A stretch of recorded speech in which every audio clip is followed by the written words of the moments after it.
Hello lovely people, in this video we'll have another head unit. This time is MEKEDE DUDU7.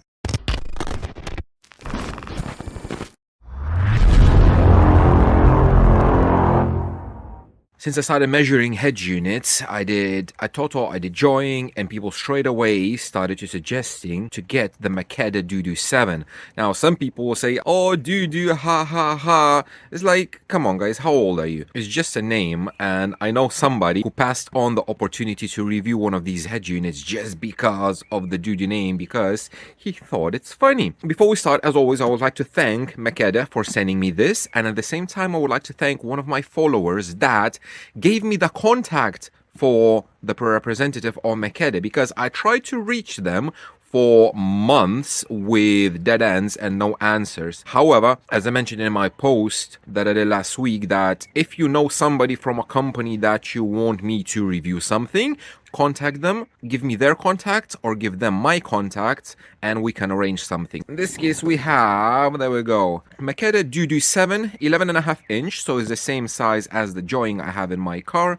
8 gigs of RAM, 128 gigs of ROM, and this one has an additional 360 camera chip inside. I do believe that one is separate and costs extra if you want it, so they send me this, and at the same time, they send me a Bluetooth controller for the actual head unit, because you know that it is difficult to control these head units with a touchscreen because they don't have any buttons. So in this video, we're going to unbox it, have a look very quickly, because now it's raining, so I want to do the unboxes as fast as I can. And then we're going to see all the distortion measurements that I did for this head unit. The packaging is very slick, is very nice, all black. We have this big black envelope that contains top secret documents, which are wiring diagram, what's included in the box, manual, and a warranty card. So this is not very important for us. The head unit itself is like any other typical head unit, where you have literally just a screen, so you can see all the taps that I did because I was measuring it already. I didn't remove the film yet, so the film is still on. Where am I? Hello. And from the back we have this. So this head unit looks cool because I'm gonna turn it around. This whole thing, it looks to be metal, it looks aluminium. It kind of feels maybe a little plasticky, but I do think that it's metal. It's good for heat dissipation. We have DUDUAUTO, so I would imagine this is the place where you have that TDA chip for the amplification. This one has a built-in fan. It does turn on, and it is kind of quiet, so it's fine. So this head unit has all the accessories that you have for any typical other head unit. So you have all the RCAs. In our case, we have auxiliary inputs, subwoofer output, 2 front outputs, 2 rear outputs, and a center channel output. And this is the last one, that's going to be your rear camera in. It goes on a separate harness that plugs in somewhere there. Then we have all the other goodies like the GPS antenna, cellular antenna. We have, I think, 3 USB ports, which is quite good. One is a single one and one is a double one. You have some of these included, and you have a fascia.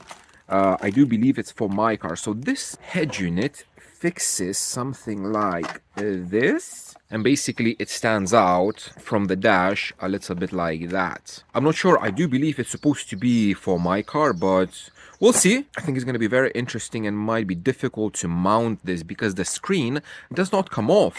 Like with the drawing, you mount the actual unit and then you clip in the screen, but for this one is a little bit different. This feels heavier. Compared to the drawing, the screen is thick and really heavy. And as all the other head units, it has optical output and coax output, and at the same time a USB. So this USB output can be connected to a DAC. For example, you can connect a topping, SMSL, or any other DAC. And all the other stuff is very typical of any other head unit. So what can we expect? We can expect same power on the high level output as any other head unit, about 15-16 watts. Then we can expect Actually, I didn't look at the specs, probably 4 volts on RCAs, and we should expect very clean digital output. Oh, and finally the remote I want to show you as well. So this comes in a way oversized box in a pouch that you don't really need.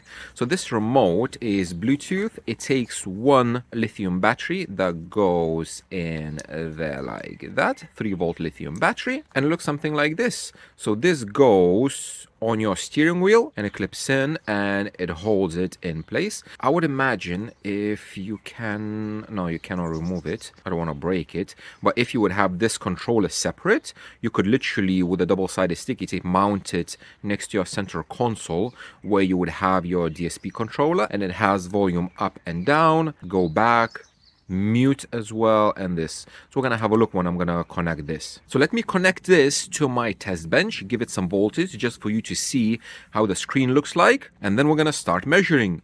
It's raining, it's cold. Okay, fire it up. I just want to show you a few settings and a few things that you have to turn off before you want to actually use it. So I did turn on the voltage that is displayed there, 13.1 volts.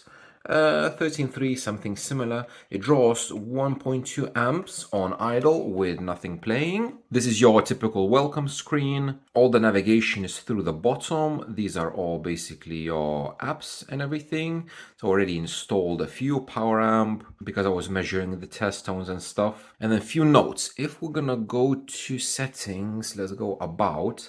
So this one is DUDU7, 8 core. MEKEDE DUDU7, from all the specs, is supposed to be top of the range in almost all the Android head units. Basically, it has the latest software, the latest hardware, the best processors, basically the best that you can get. You can see it runs on Android 13. And then if we go there, and we're gonna check all the dates. So we have update 24 December, MCU 24 January, Bluetooth 24 August. Basically, this is almost the latest that you can get from Android compared to ATOTO, which runs very old firmware, but it is fast, it is optimized.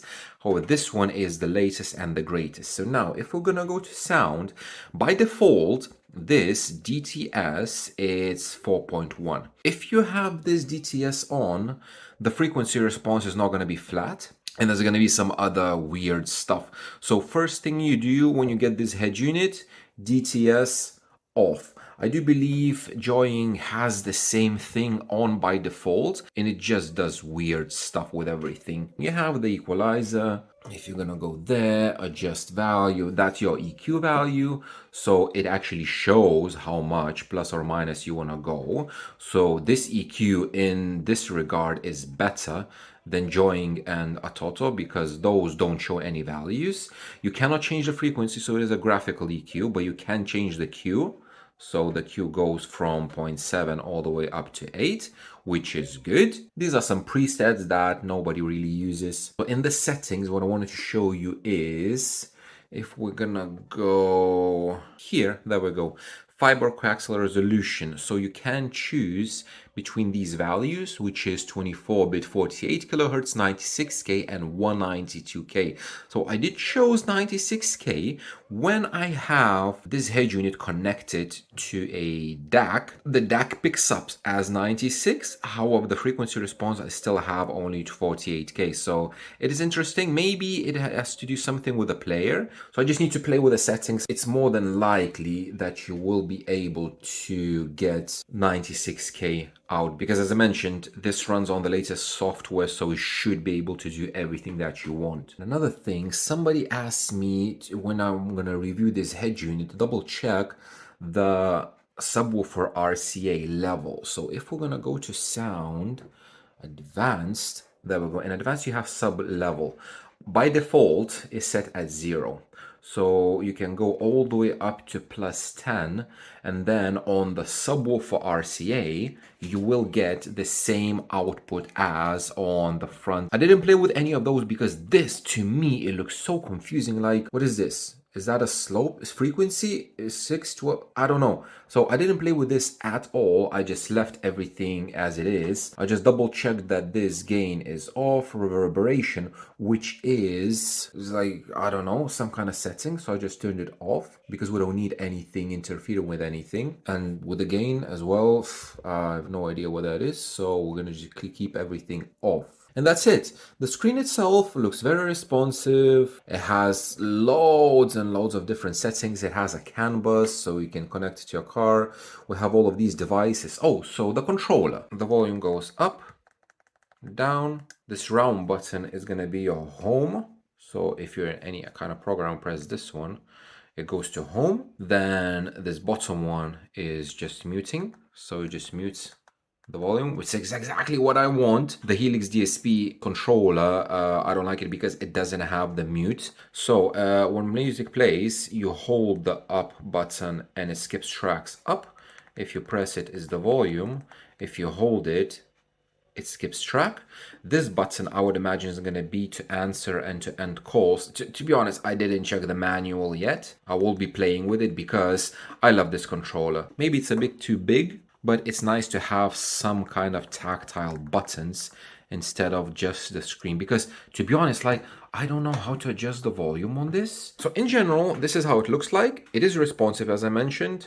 It just has loads and loads of settings, so you have to go through everything. The screen is pretty bright in daylight. I'll have to have a look how it is in the car. And yeah, so far, the first impressions are very good.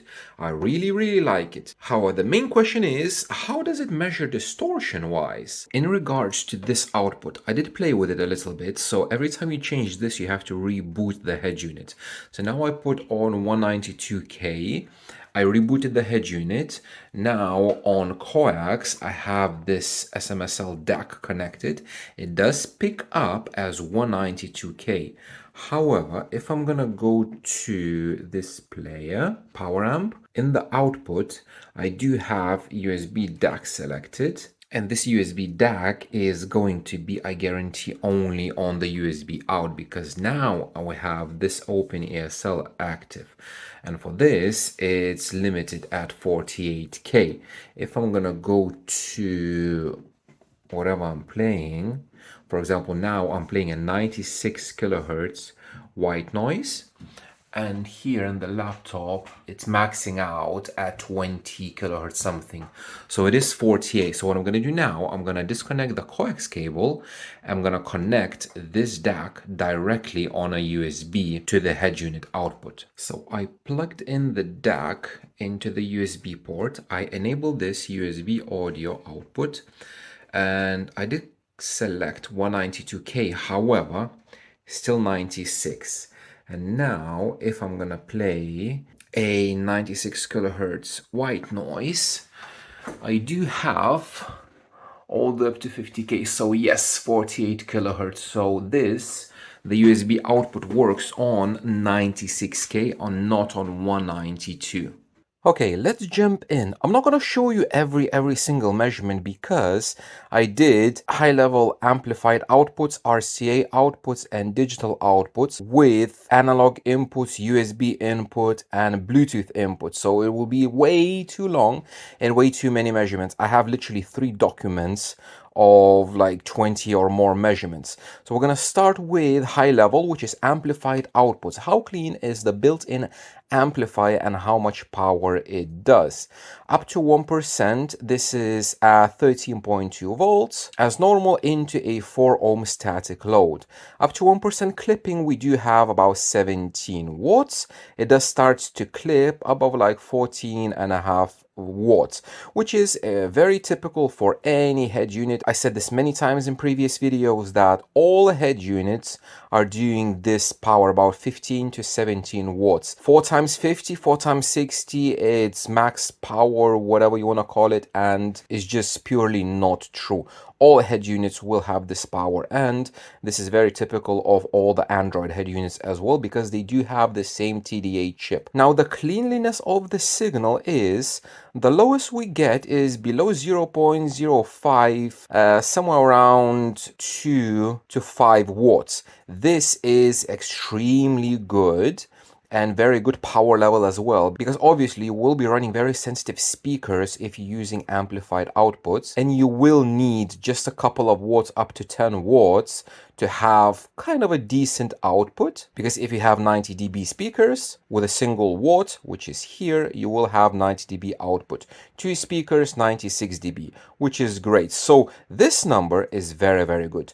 We can see the THD itself, this one, the black line, it doesn't go together with the noise, but it is steady at about 0.02, 0.03. So this is clean. It's very nice. I've seen quality amplifiers that do have worse measurement than this. So well done, very good. Let's have a look at the spectrum. We're gonna skip the analog and Bluetooth, and we're gonna focus on the USB, because most of the time you will be using files on a USB stick or on the device. So yes, harmonics are quite high, especially the third one. This is at 5 watts of output, so the third one is -66, which is very high. This is not nice to see. The other ones about 84 and lower, and the floor noise is quite low for a chip amplifier. I think it's very good. So not great, but not tragic as well.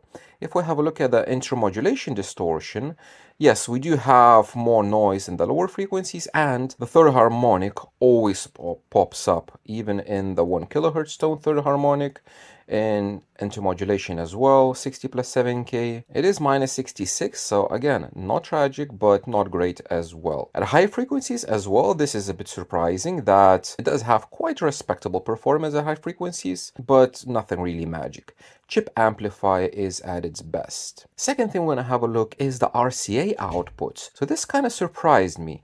In regards to the output voltage on the front and rear channels, up to 1% clipping, which is here, we do have something about 4.8 volts output, which is very good. The cleanest we have up to 4.4 volts, so we can say that is 4-volt output at its cleanest, and the cleanliness of these RCAs is very good, 0.01%.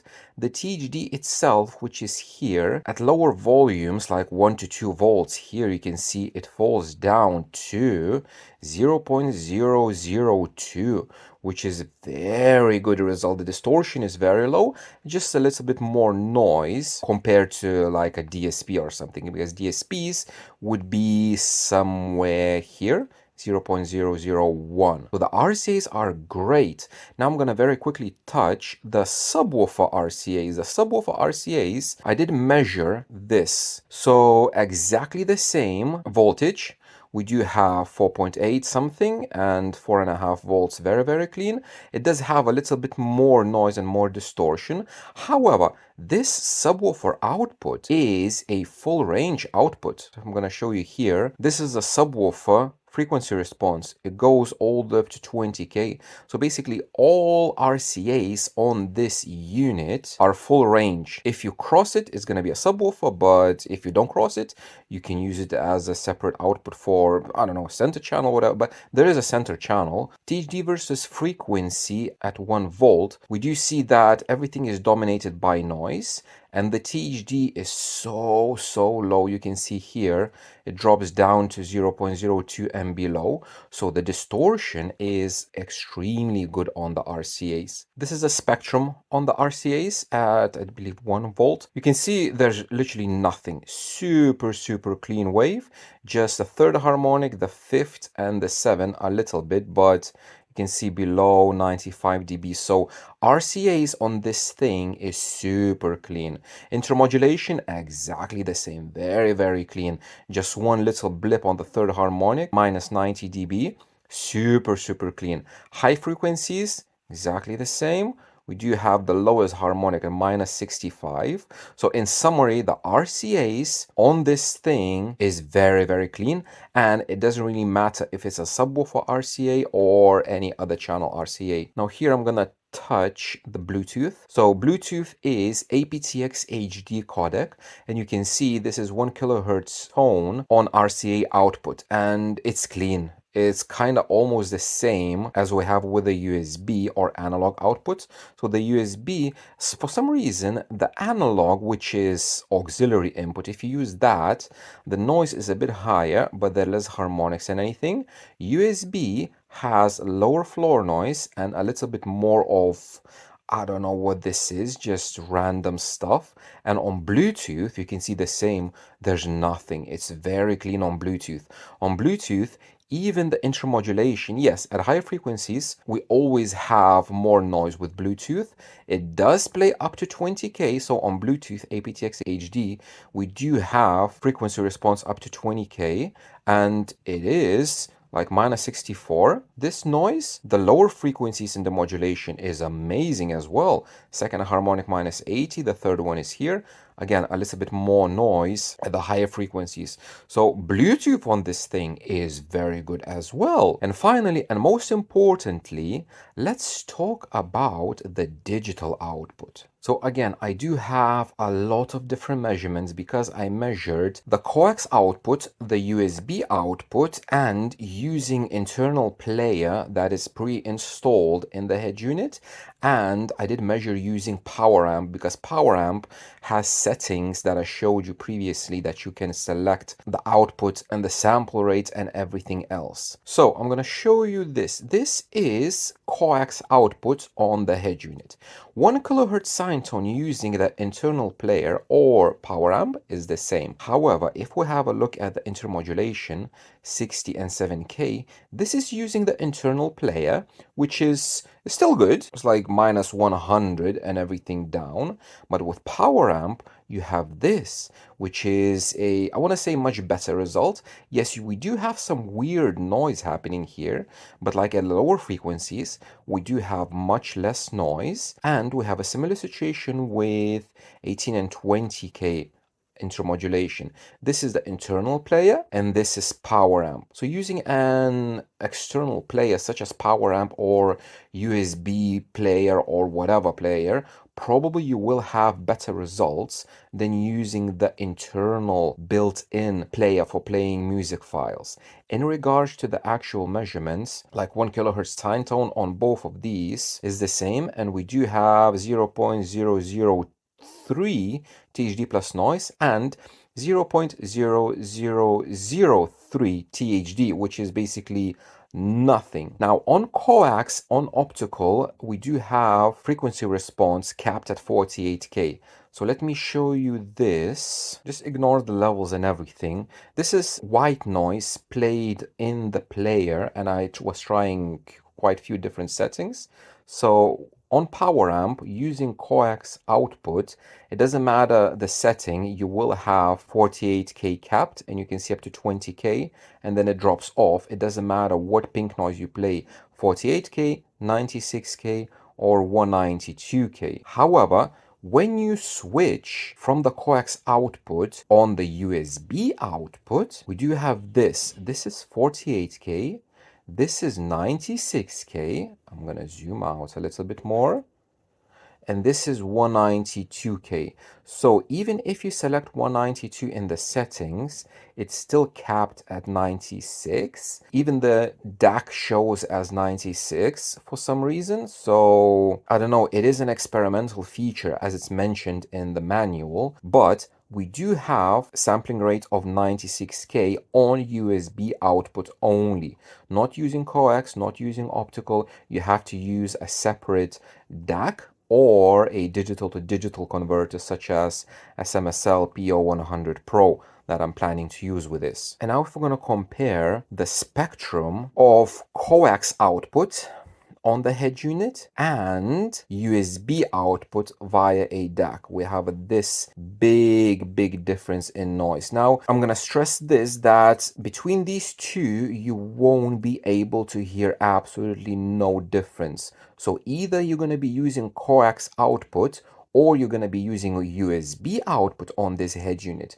There will be no audible difference. The only difference is measurable. And the difference is quite big, to be honest. On the noise floor, there's no harmonics. Basically, maybe this is harmonic, but these harmonics are from my DAC because I was measuring analog output. If we're comparing intermodulation, the yellow one is using coax output and the purple one is using USB output.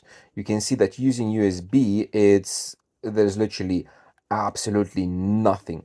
Minus 140. This is my DAC. This is basically just measuring DAC. And higher frequencies as well. This is what we had using coax output, and this is what we have using USB. So let me just remove this. You can see absolutely nothing.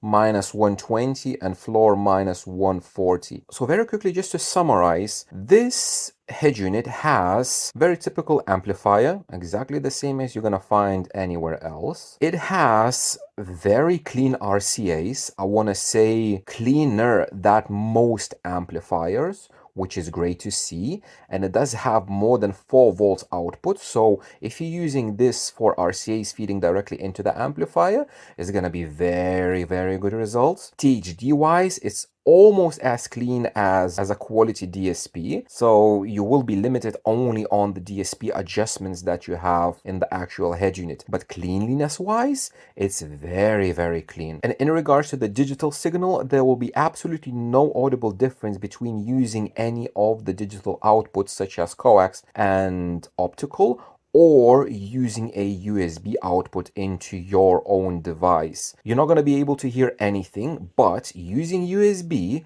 you do have 96K sampling rate out, and you will have much lower floor noise. So this is absolutely the best that you can get. And you can see these numbers. These numbers are the numbers of my DAC. It absolutely doesn't influence anything. So if you have quality DSP such as Helix that has a 96K sampling rate, probably you would like to run USB output just because why not? But if you have a cheaper DSP such as Down for Sound that is capped at 48K, there is absolutely no reason you to use USB output because you will be limited to 48K anyway, and the difference between this and this is going to be absolutely not audible. So in summary, this is a great head unit. I will make another separate video where I will be comparing all three,